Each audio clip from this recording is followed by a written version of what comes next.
So yeah, with over a decade of experience in rehabilitation and orthopedics and pelvic health, I provide care that is private, practical, and deeply personal. For me, this work is more than just a profession. My goal for today's talk is to answer all the questions that is you've asked when you signed up. And if you did not leave a question, that's all right because you'll leave rich and full of new knowledge that you could share to your friends and loved ones. So please stay tuned till the end. You see right in front of you men from all walks of life, like Cristiano Ronaldo, Simu Liu, Antonio Banderas, Sean Ben. They are either a father, a veteran, an educator. But what do they all have in common? Aren't they all head turner? Don't they all have a captivating smile? Or do they inspire you? Nope. We all have prostate. So, what is prostate? Prostate is a small gland about the size of a walnut, and it's only found in men. It has few important jobs. Its main role is to produce a prostatic fluid, which nourishes and protects sperm and helps them survive in the acidic environment of the female reproductive tract. The prostate also plays a role during ejaculation. The muscles of the prostate help push semen into the urethra. And because of its location, it's around the urethra, it works with the bladder and sphincters to help control the flow of the urine. And prostate just sits below the bladder and right in front of the rectum. The urethra, as I said, actually runs right through the middle of it. Below the prostate is a group of skeletal muscles, and we call it pelvic floor muscles or levator ani muscles, which means the lifter of the anus. And their job is to lift and support the pelvic organs, like your bladder, rectum, prostate for men, and uterus for women. According to the American Urology Association, when you have a prostate, you want to get checked as early as 40 years old because the prostate cancer begins to rise at that age and it really increases sharply after 50. Most guidelines recommend starting the conversation about PSA screening at age 50 if you're at average risk. If you're an African American or have a close family member who had a prostate cancer at a younger age, you should start that discussion as young as 40 to 45 years old because the risk gets twice to three times higher. Certain genetic mutations and geographical locations contribute as well to non-modifiable risk factors.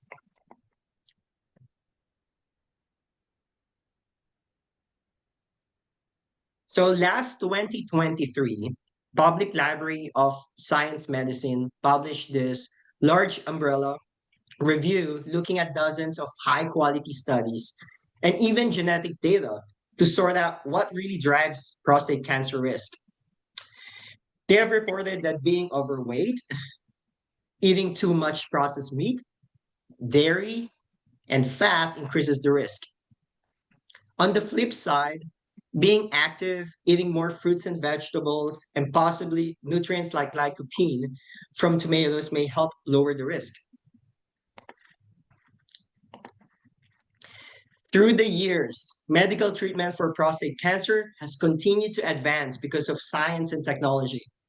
We started with open surgery, big incisions, longer hospital stays, and higher risk of side effects. Then came the robot-assisted laparoscopic prostatectomy, giving us more precision, smaller scars, and faster recovery. We have also advanced in radiation therapy, hormone therapy, and androgen deprivation therapy. Give me a sec. I'm meeting few people. All right.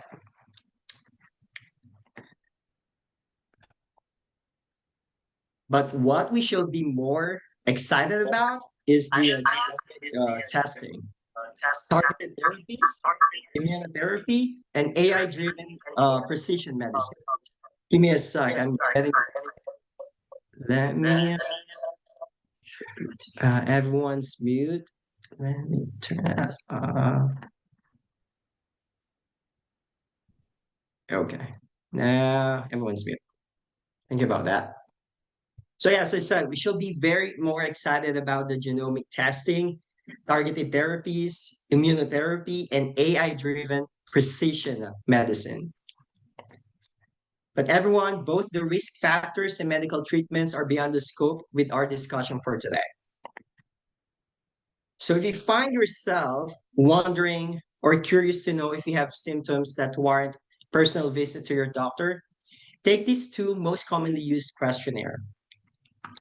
First is the International Prostate Symptom Score developed by the American Urological Association.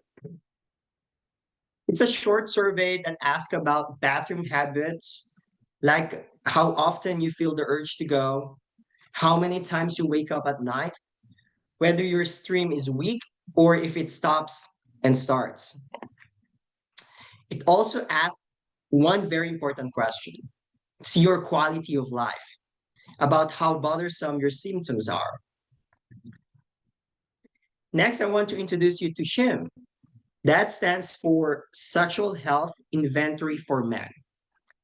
Again, it's a short 5-question survey designed to get a snapshot of your erection, quality, sexual confidence over the past 6 months. It asks about how often and firm is your erection, can it last long enough for penetration, and how satisfied are you with the intercourse.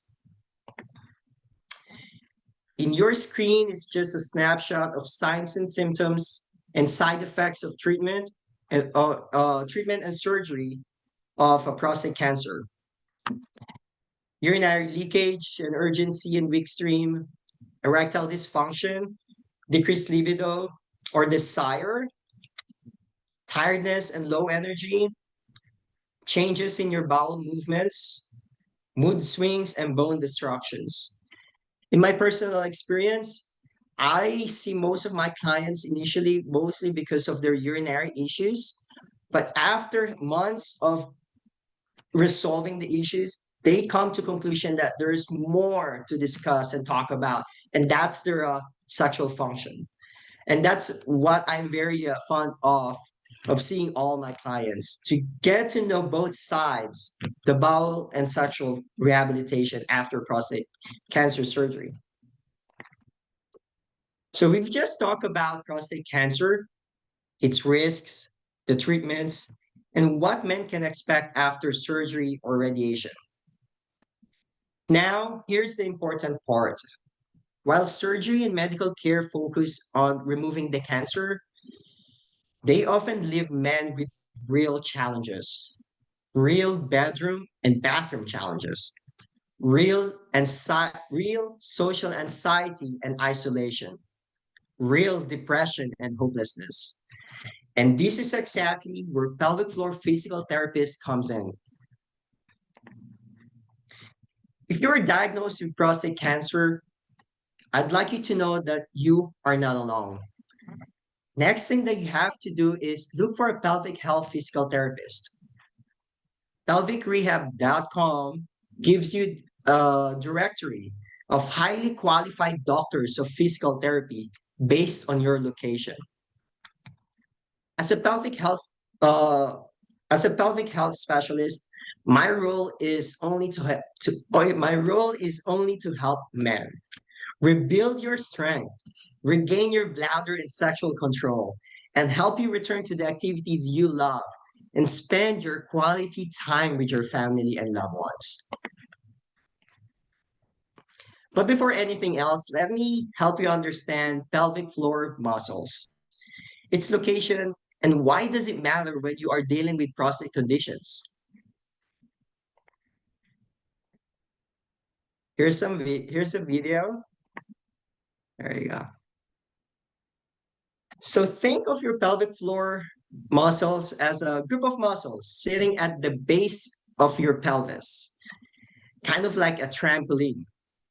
Its nuts and bolts are the bones that keep the muscle together.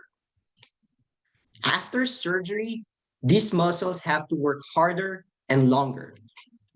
You've lost the prostate that used to help with control, and now the pelvic floor muscles become your main support.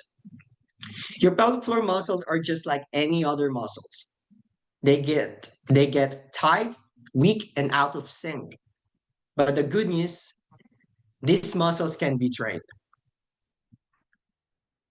So your core is more than just abs, and your pelvic floor muscles is part of your core. The top is your diaphragm, that is your main breathing muscle. The bottom is your pelvic floor muscles. And the sides are your abs, obliques, and back muscles. They all work together to manage the pressure inside. This review from 2023 is technical, yet very informative, especially for both the patient and physical therapist watching. Not all leakage after surgery is about pelvic floor being weak. Sometimes the bladder itself was already overactive or poorly contracting before surgery. Bigger prostates or certain shapes can also make surgery together, makes the surgery tougher, causing scarring and more leakage. One of the strongest predictors of recovery is urethral length. The longer it is before the surgery, the better the outcome.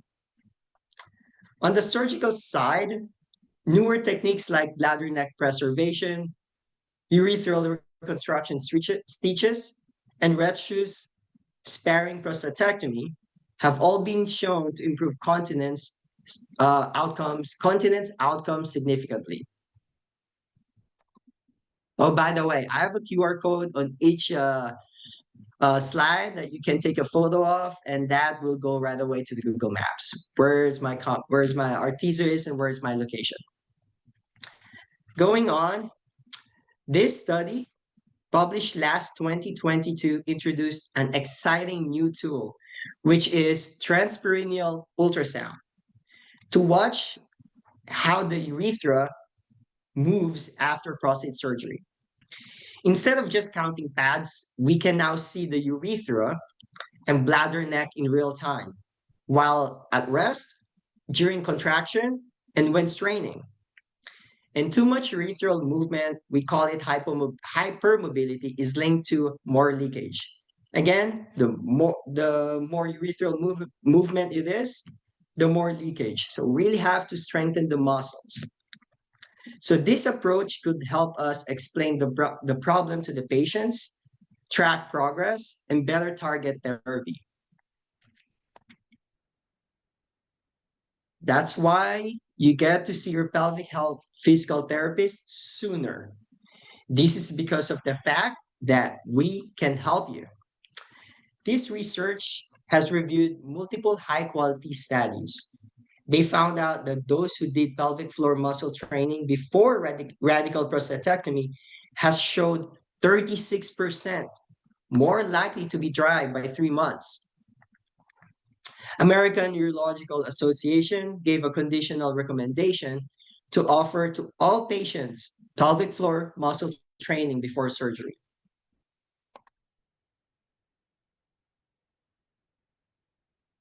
Let's see. All right. While this study last 2020 highly supports the idea that pelvic floor muscle training shall be accompanied by feedback, breathing, and functional activity with the use of biofeedback, electrical stimulation, and supervised progression. Again, they have regained continence faster, especially in the first 3 months after surgery. However, by 12 months, most men in both conventional and advanced pelvic floor muscle training had recovered. But those in the advanced group get their lives back sooner. Right. In several circumstances, I have to tell the hard truth. Honesty is tough. And every time I see my patients, they are looking through my eyes, hopeful to be better. Men are emotionally vulnerable in a closed door room. They're fragile.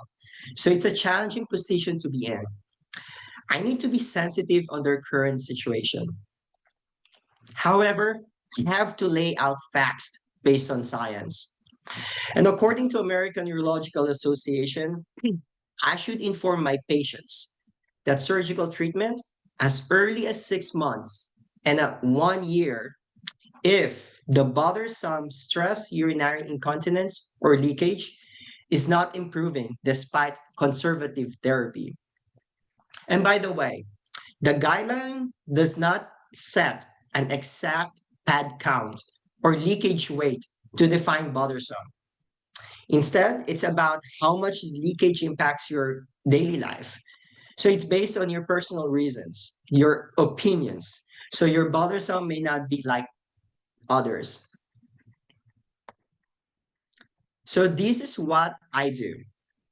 I lay out plans based on science. After all, who wants to have another surgery next to their penis? So this research study, over 200 men who were 1 to 17 years post prostatectomy and still leaking. These men did 8 weeks of structured pelvic floor muscle training, bladder control strategies, comparing to a delayed treatment control group. The results were powerful. Men in the therapy group cut their leakage by about half, from 28 episodes of leakage in a week to 13. So that's 50% improvement. And those improvements were not short lived, they lasted at least a year after training. So I tell my clients that we can still work for the next 2 to 6 months and provide an intensive pelvic floor muscle training, learn strategies, improve their lifestyle, sleep, and nutrition. And we will exhaust all avenues. We will check in progress and modify them along the way. Because there's a study that supports pelvic floor muscle training is helpful after a year. And most likely, most most prostate cancer patients haven't had a proper pelvic floor guidance and training. There is no single best position for a pelvic floor muscle training, and it depends on the stage of recovery. Since 2008 until today, several studies have been published and help us understand the best position for pelvic floor exercises. We start by laying down or in your back, where it's the easiest to learn control. Then moving to your hands and knees or sitting, where gravity adds a bit more challenge.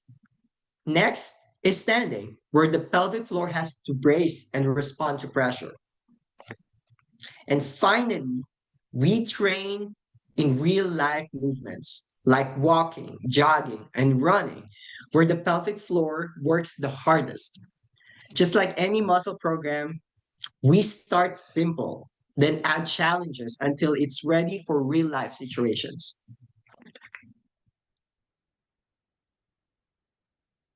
Our pelvic floor muscles are embedded within and supported by network of soft tissues like fascia, ligaments, and connective tissue.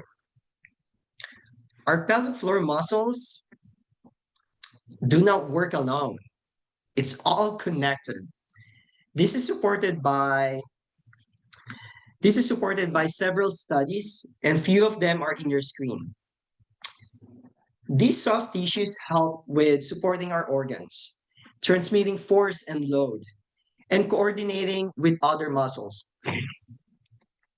Like anything else, this can develop tightness, adhesions which could reduce your movement on your lower back, abdomen, and even your jaw on this one study. That's really crazy. That may adversely affect activating and controlling our pelvic floor muscles. So what we're going to do, we have to stretch them. We have to improve the movements of our spine, our shoulders, hips, feet, and even our jaw to influence, recover, and improve our pelvic floor muscles. In 2022, researchers at the University of British Columbia studied healthy adults to see what pelvic floor actually does during walking and jogging. What they have discovered was powerful. The pelvic floor muscles were active the whole time. Again, the pelvic floor muscles were active the whole time. So as the speed increases, activity of the pelvic floor muscle also increases. Even more, the pelvic floor fires before it hits the ground, anticipating the impact, and then fires again after foot strikes. That tells us something very important. Our pelvic floor muscles are not just muscles we isolate with Kegel exercises, just like we used to know. It's a dynamic system. It's both proactive and reactive. That is why in pelvic floor physical therapy, I just don't teach men to squeeze. I train them to integrate their pelvic floor muscle into activities that they love to do, to the sports that they want to go back to, and to the house projects they want to finish. Wait a sec. I'm just admitting one person.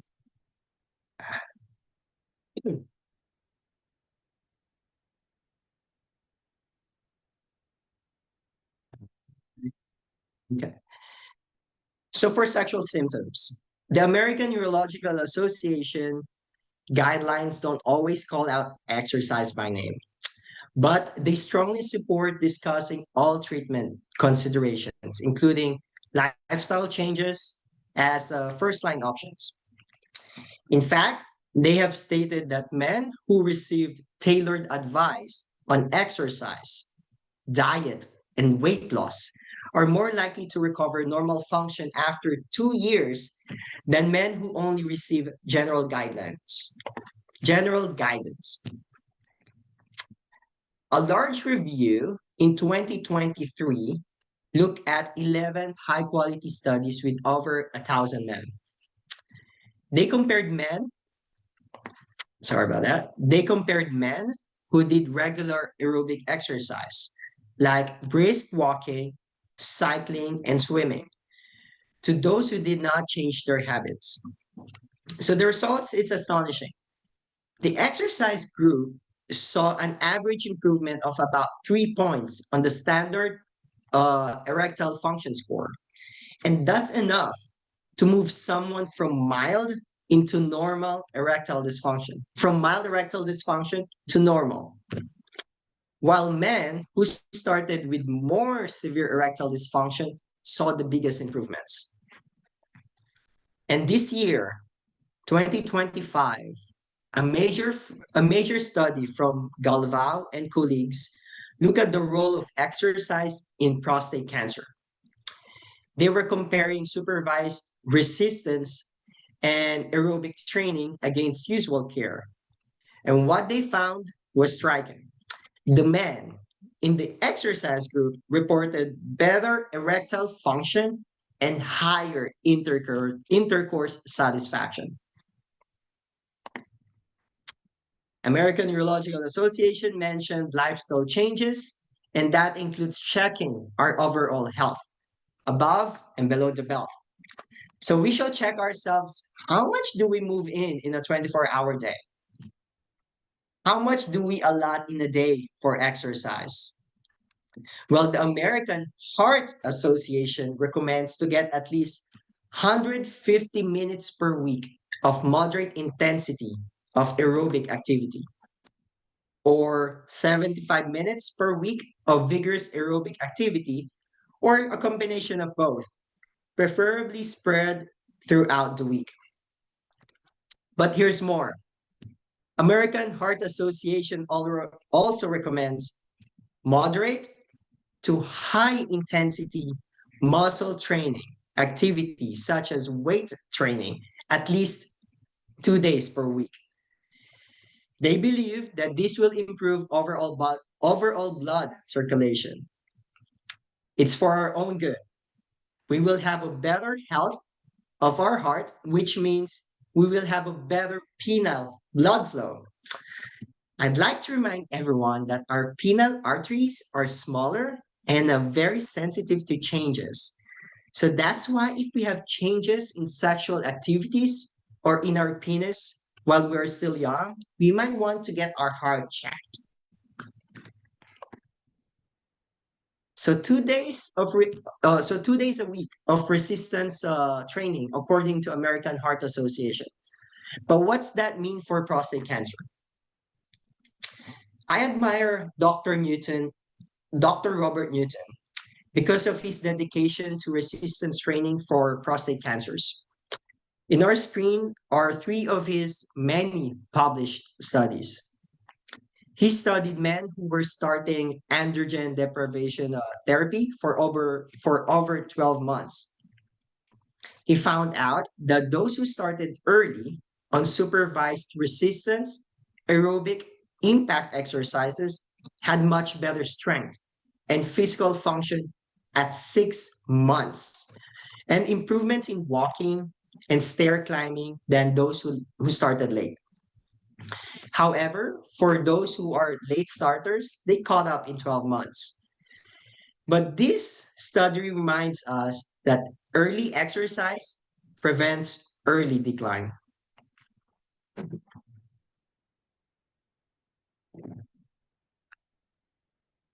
On his last study, he was determining how much volume, frequency, and intensity in resistance training is needed to improve fatigue, depression, and anxiety.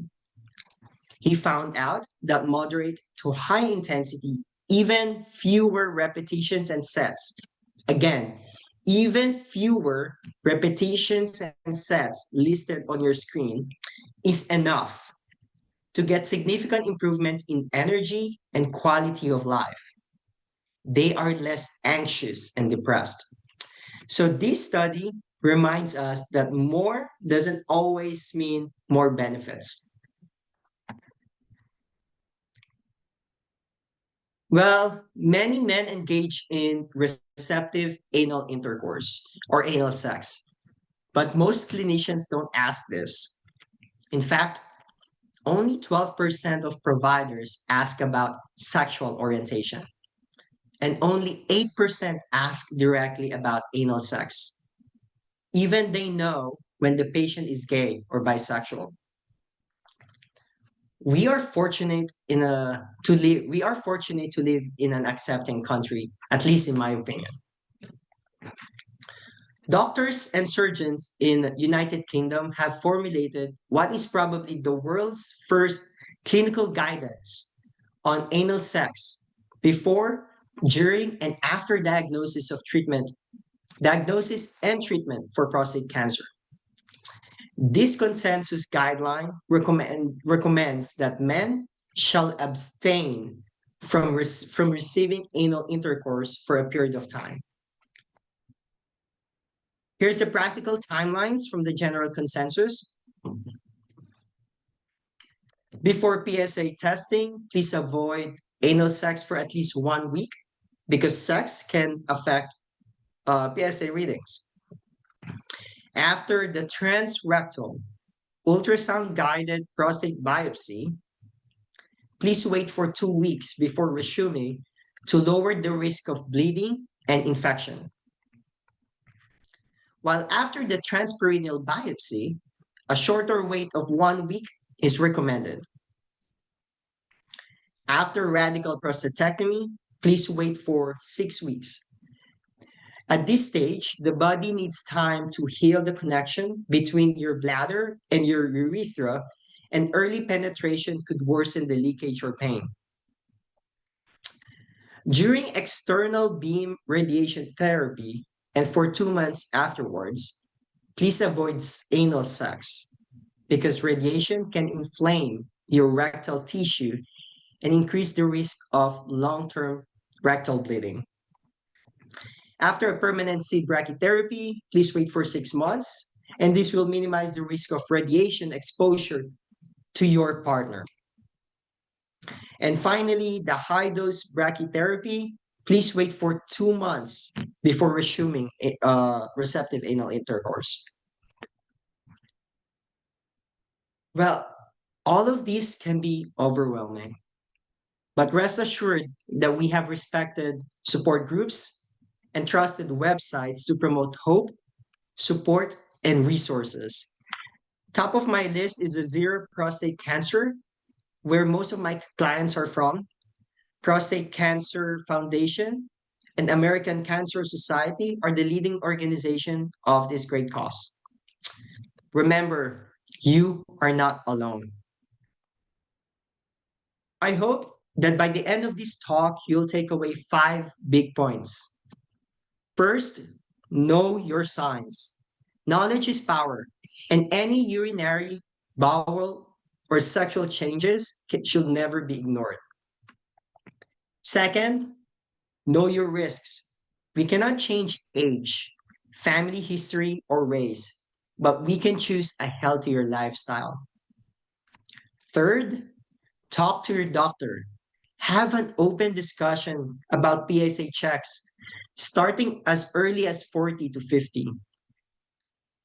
Fourth, remember that recovery is possible. Side effects like leakage, erectile dysfunction, and pain can be improved with right support, especially when addressed early.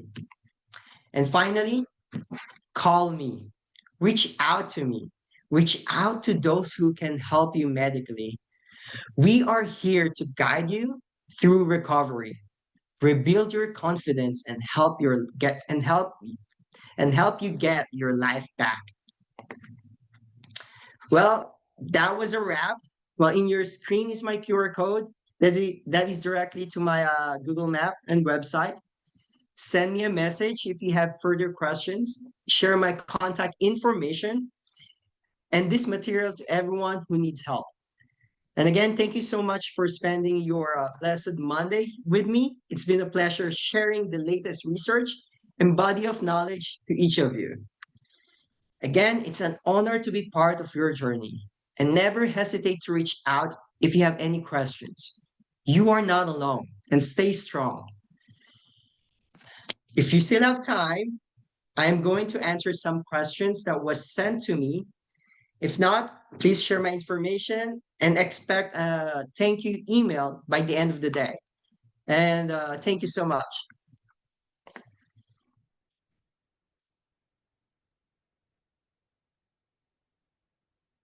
All right. Thanks, Fred. Thanks for the support all the time. Thanks, Jacqueline. What were the signs? So, Marian, your question is what were the signs? In or I would recommend that it would be easier if you check that to take the questionnaire IPSS or the International Prostate Symptom Score, so that you can look at it and check if you have any urinary symptoms. Aside from urinary symptoms, you could also get some um, erectile dysfunction or some lower your libido or decrease your desire to have sex. You could also have an early fatigue. I hope I answer your questions.